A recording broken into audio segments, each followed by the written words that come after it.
Very good. This is recording now. So we just finished one of our Wednesday morning Bible studies with Bob Maddox talking about the early Christian church, introducing some ideas that maybe aren't traditional theology. They're sort of on the edge that cause us to think.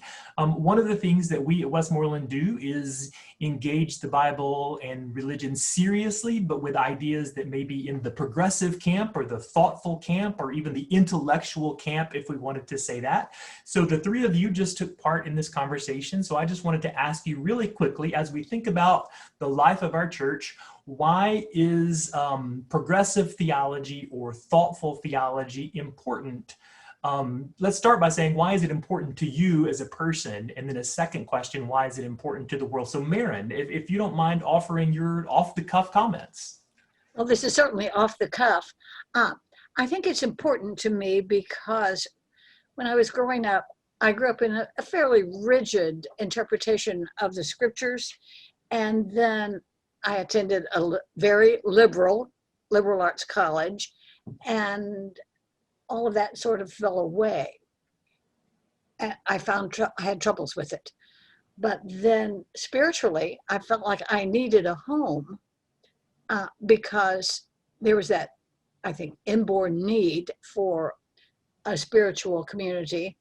And I find it in this kind of the theology that we have at Westmoreland. And there's a movement over the years, but I feel very much at home with the theology at Westmoreland and the United Church of Christ, partly because it is not creedal. We are allowed to continue searching because I'm not finished yet. Good.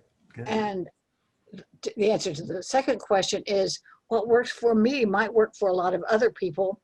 And I think we need to be able to offer it to other people. Thanks, Maryn. Thanks. John, what about you? Why is progressive theology important to you? And why do you think Westmoreland's take on all this is important to the world?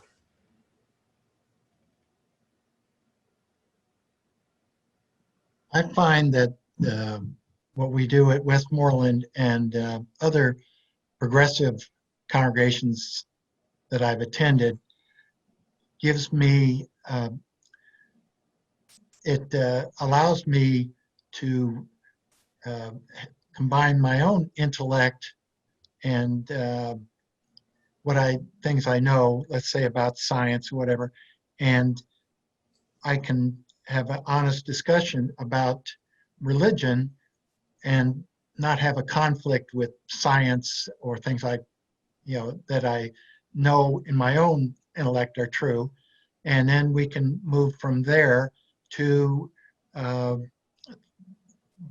taking the Bible into the historical context, but move to present day, and then how we can use that also in other realms of social action.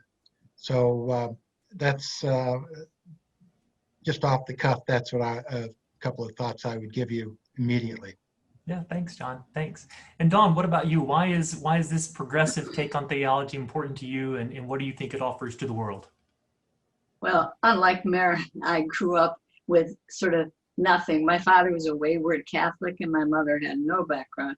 So I was always curious, and I joined lots of churches, as a matter of fact, but couldn't figure any of it out. So as an adult, I began to look at religion, both from a spiritual and a historical viewpoint. The spiritual just didn't work well for me.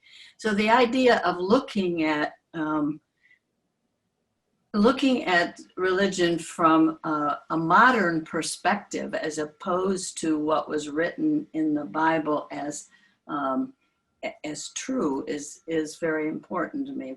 How do we fit that into the real world? How do we make it fit with science and what we understand as human beings? And of course, for me, Westmoreland is a great fit because, as Maryn said, you can fit in, believe what you believe, and the notion of social justice and being in the moment is what is appealing to me. And we get that look through Bob at at the Bible as well.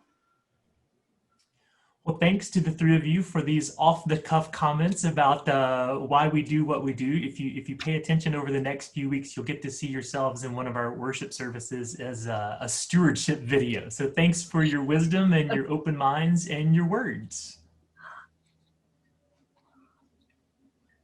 Thanks, Yeah. Tim.